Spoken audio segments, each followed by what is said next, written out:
আর তা পুরু দুই প্রান্তে গ্রাম, মধ্যে গুয়াই নদী। গুয়াই নদীর জল মিষ্টি, বাংলাবিহীন খট্টা কথা শুনতে লাগে মিষ্টি।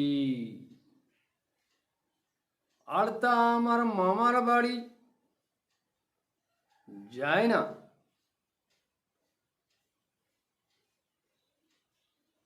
এখনো মুছে স্মৃতি, মনে লাগা প্রীতি।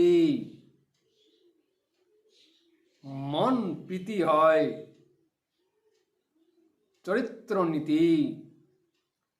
হেমন্তে বয়ে যায় নদীর গতি, দুই পাড়ে কাশ বন, ক্ষেত ভরা ধান। জল নিয়ে যায় সংসারী বধূ, মাথায় নিয়ে কলসি ভরা জল, খালি কলসি কাক খেয়ে নিয়ে যায়, ছেলেরা যায় পিছু পিছু। মিষ্টি জলের স্বাদখানি মন যায় পিছু পিছু।